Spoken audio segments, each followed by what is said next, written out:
दर्शन नालकंडे की बॉल पर अगर ऋतुराज गायकवाड़ दूसरे ओवर में आउट हो जाते, जैसा कि हो गए थे, नो बॉल ना होती तो मैच चेन्नई हार जाती। मतलब हाँ, man of the match he out हो जाता, वही इंसान पूरा इंपैक्ट क्रिएट कर गया।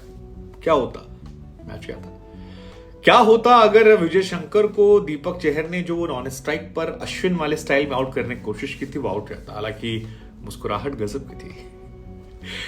तुषार देशपांडे को धोनी ने डांट लगाई, कहा फील्डिंग सारी इधर लगाए, उधर क्यों गेंदबाजी कर रहा है। इस मैच में बहुत सारे मोमेंट्स ऐसे थे जो बड़े दिलचस्प थे, बहुत इंटरेस्टिंग थे। हालांकि मैच चेन्नई जीती। धोनी का जलवा जो है वो चारों तरफ जलाल है, चारों तरफ चर्चा उनकी है, मचा हाहाकार है। मुंबई से मैच की बात चली, लेकिन हमें लगा कि इस मैच के बारे में आपको बताते हैं 5 मोमेंट्स जो आपको रिकॉल करने चाहिए क्वालिफायर 1 के, क्योंकि अब यहां से धोनी की टीम सीधे अहमदाबाद पहुंची है। तो 5 मोमेंट नंबर 1 मेरे लिए ऋतुराज गायकवाड़ है, क्योंकि ऋतुराज गायकवाड़ ने 60 रन बनाए और रवि शास्त्री समेत तमाम जो एक्सपर्ट्स हैं वो ये मान रहे हैं कि जो ये 172 बने हैं, इसमें बड़ी भूमिका ऋतुराज गायकवाड़ की रही है। ऋतुराज गायकवाड़ ने ही इस मैच में मोमेंटम सेट किया। उन्होंने ही एक टफ पिच पर अच्छी बल्लेबाजी की, तेज तर्रार बल्लेबाजी की, 135-40 का स्ट्राइक रेट मेंटेन किया। लेकिन मोमेंट तब क्रिएट होता है जब दूसरा ओवर आता है और गुजरात के दर्शन नालकंडे जो हैं वो गेंदबाजी करते हैं। हालांकि मुझे तो पहला डाउट ये था कि शिवम मावी क्यों नहीं खिलाया, अगर खिलाना ही था। इंटरनेशनल बॉलर बिठा रखा, पूरे सीजन में एक मैच नहीं खिलाया उसे, पता नहीं। लेकिन दर्शन नालकंडे आते हैं, इंप्रेसिव लगते हैं पहली 2 बॉल पर, और उसके बाद तीसरी बॉल पर मिड विकेट पर एक शॉट जाता है, शुभमन गिल आसानी से कैच पकड़ते हैं, जस्ट मनाते हैं और दर्शन नालकंडे को लगता है कि कर ली दुनिया मुट्ठी में, हो गया मामला। अब स्टार खिलाड़ी आउट कर दिया, लेकिन उस स्टार खिलाड़ी को आउट करना हो जाता अगर वो नो बॉल ना होती। वो जो पैर की नो बॉल थी वो निकल कर आती है। सीएसके के फैंस जो खामोश हो जाते हैं, उनमें जोश आता है और उसके बाद भाई साहब क्या मैजिक निकलता है। मतलब चेन्नई में पूरा सीएसके निकलता है और अगली ही गेंद पर वो जो क्रिकेट का क्रूरता है वो दिखाई पड़ती है। ऋतुराज गायकवाड़ मारते हैं छक्का। 2 बॉल में उस बॉलर ने परेशान किया था, विकेट निकाला तीसरी बॉल पर, लेकिन नो बॉल है, फिर छक्का पड़ा, अगली बॉल पे चौका पड़ा और फिर बेचारा पिटता रहा। मैच यहीं से पलट गया। 60 रन काफी ज्यादा महत्वपूर्ण थे, मैन ऑफ द मैच बने। मोमेंट नंबर 2 जो मेरे लिए रहा वो रहा महेंद्र सिंह धोनी और मोहित शर्मा को लेकर। दरअसल महेंद्र सिंह धोनी 18वें ओवर में आखिरी बॉल पर जब अंबाती रायडू का विकेट गिरता है तब बल्लेबाजी करने आते हैं, और यकीन मानिए धोनी सीजन में जब आ रहे हैं तो फिर पूरा स्टेडियम जो है वो धोनी में हो जा रहा है। जो शोर, जो एम्बियंस निकल कर आ रहा है उसे आप कहीं से मैच नहीं कर सकते, और वो देखने को मिला है। चारों तरफ जलवा जो है धोनी धोनी धोनी धोनी धोनी धोनी होता है। लेकिन धोनी आते हैं और अगला ओवर आता है मोहित शर्मा का, जिसमें तीसरी बॉल पर धोनी एक शॉट मारते हैं। हार्दिक पांड्या खड़े रहते हैं और उनके हाथ में कैच आता है, और यकीन मानिए वो एक ऐसा लम्हा होता है जब स्टेडियम में अगर आप सुई गिराते तो उसकी आवाज आती। धोनी के आउट होने पर सभी शॉक हो जाते हैं और मोहित शर्मा भगवान को शुक्रिया अदा करते हैं विकेट निकालने के लिए। मोहित शर्मा ने इस मैच में कमाली गेंदबाजी की। वो सीएसके का हिस्सा रह चुके हैं 2013-14 में। सीएसके से ही पर्पल कैप उन्होंने जीता था। सीएसके के थ्रू ही बाद में वो टीम इंडिया में गए थे, वहां छा गए थे। लेकिन धोनी का आउट होना शायद सीएसके के फैंस को नागवार गुजरा, और उनके साथ भी वही हुआ जो शुभमन गिल की बहन के साथ हुआ था। सोशल मीडिया पर मोहित शर्मा को लेकर काफी बैशिंग हुई है, बहुत ज्यादा उन पर लोगों ने गुस्सा दिखाया है। अब ये कौन लोग हैं जो विराट कोहली के फैन बनकर शुभमन को गालियां देते हैं या धोनी के फैन बनकर मोहित शर्मा गालियां देते हैं, क्योंकि ये सब अपने लोग हैं।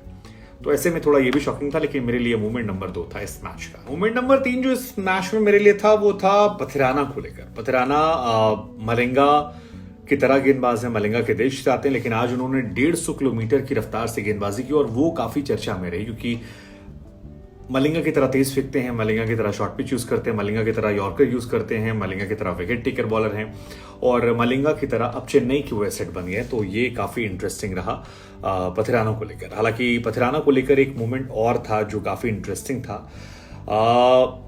15वें ओवर के बाद जब 16वां ओवर आता है तो पथिराना से गेंदबाजी करवाने के लिए धोनी उन्हें बुलाते हैं। पथिराना को कायदे से गेंदबाजी करनी थी, लेकिन जैसे ही पथिराना बॉल फेंकने जाते हैं अंपायर उन्हें रोक लेते हैं, और इसकी वजह जो है वो बड़ी दिलचस्प है। और उसके बाद जो कुछ वो बड़ा दिलचस्प रहा, क्योंकि पथिराना दरअसल 4 मिनट तक बॉलिंग करने से पहले मैदान के बाहर थे, और अंपायर के रूल के हिसाब से अगर आप इतनी देर के लिए बाहर हैं तो फिर आपको उतनी देर वेट करना होता है अगला ओवर करने के लिए। लेकिन महेंद्र सिंह धोनी जो थे वो थोड़े होशियार निकले और वो चले गए अंपायर के पास। अंपायर को उन्होंने बातों में उलझाए रखा, काफी देर तक अंपायर से बात की और कमेंटेटर समेत जो गुजरात की टीम थी वो ये समझ रही थी कि ऐसा हो रहा है, लेकिन क्योंकि महेंद्र सिंह धोनी थे तो किसी ने विरोध नहीं किया और 4 मिनट तक अंपायर से बातचीत की।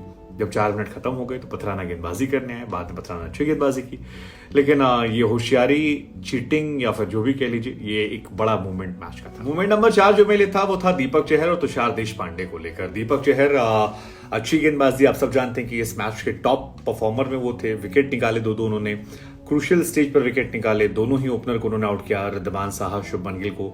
लेकिन एक मूवमेंट बड़ा दिलचस्प आता है दीपक चहर के साथ, जब चहर गेंदबाजी करते हैं और विजय शंकर नॉन स्ट्राइक पर होते हैं और वो आते हैं और गेंद जो है वो नॉन स्ट्राइकर एंड पर लगा देते हैं। इस इंसिडेंट के बाद धोनी के चेहरे से स्माइल निकली, दीपक चहर के चेहरे से स्माइल निकली, थोड़ी सी विग्ड स्माइल थी। हालांकि वो आउट नहीं कर पाए विजय शंकर को, लेकिन ये एक ऐसा नियम है जिसको लेकर अक्सर सवाल उठते हैं कि क्या ये क्रिकेट के स्पिरिट में है, क्रिकेट के स्पिरिट के खिलाफ है। लेकिन अब दीपक चहर ने किया तो किया। अश्विन को इसमें बटलर का विकेट मिला था, बाद में अश्विन और बटलर एक ही टीम में आ गए, काफी चर्चाएं उसकी भी होती हैं। लेकिन ये मूवमेंट भी इस मैच का एक बेहतरीन मूवमेंट था जिसको लेकर काफी चर्चाएं हुई। इसी तरह एक तुषार देशपांडे को लेकर भी मूवमेंट था जिसमें तुषार देशपांडे गेंदबाजी करते हैं राशिद को और राशिद लेग पे फ्लिक कर देते हैं और बॉल चली जाती बाउंड्री लाइन के बाद। और जिसके बाद राशिद को तो नहीं, लेकिन तुषार को धोनी हड़काते हैं, कहते हैं सारी फील्डिंग यहां लगा रखी, सब वहां फेंक ले तू। तो वो मोमेंट जो है वो भी मुझे लगता है कि इस मैच का एक बेहतरीन मोमेंट था। धोनी कई मैचों में कई बार चीज कर चुके हैं सीजन में जो चर्चा के केंद्र में रहा। पहले भी तुषार को उन्होंने कहा वाइड फेंकने को लेकर कि यही रहा तो कप्तान चेंज करना पड़ेगा, मैं नहीं कप्तानी कर रहा, और उसके बाद भी वो काफी चर्चा में था। लेकिन ये वाला मूवमेंट भी काफी, और जो लास्ट मूवमेंट मेरे लिए स्पेशल रहा वो था डीजे ब्रावो का। यार ब्रावो इस टीम की आन बान शान थे, इनकी पहचान थे, लेकिन लास्ट सीजन के बाद वो संन्यास ले लेते हैं, बाहर हो जाते हैं। इस साल वो बॉलिंग कोच हैं और एक नई टीम को उन्होंने ग्रो करना शुरू किया है। आप तुषार देशपांडे को देखिए, आप पथराना को देखिए, इस टीम के पीछे ब्रावो का दिमाग है। और जब आप फील्डिंग देखते हैं और वो स्लोअर बॉल देखते हैं तो आपको ब्रावो की याद आती है। जैसे ब्रावो आखिरी के ओवर में आकर स्लोअर बॉल डालकर मैच निकालते थे, आज वही देखने को मिला। तुषार और पथराना ने बहुत ज्यादा उसका इस्तेमाल किया, फील्डिंग वैसे ही लगी थी जो काफी चर्चा के केंद्र में रही। राशिद का विकेट गिरने के बाद जिस तरह से ब्रावो जश्न मनाते नजर आए, वो बहुत दिखा रहा था कि कितना ज्यादा इन्वॉल्वमेंट उनका इस टीम में है। और इससे पहले भी जब हमने आपको बता रखा कई बार वीडियोस के माध्यम से कि जब एक्स क्रिकेटर्स ने धोनी की टीम को प्लेऑफ में नहीं शामिल किया था और वो आए तो उन्होंने मजाक उड़ाते हुए पोस्ट भी डाला कि शो सम रिस्पेक्ट। इस मैच के बाद भी वो हक करते हुए तस्वीर आई है जहां सारे गेंदबाजों को ब्रावो हक कर रहे हैं। वो भी एक बहुत स्पेशल मूवमेंट था। मुझे लगता है कि इस मैच का काफी ज्यादा इंटरेस्टिंग स्पेशल मूवमेंट था और ये दर्शाने के लिए काफी है कि इस टीम में बॉन्डिंग कितनी अच्छी है, बहुत जबरदस्त बॉन्डिंग है। और ब्रावो की भी तारीफ जो है आज धोनी ने की।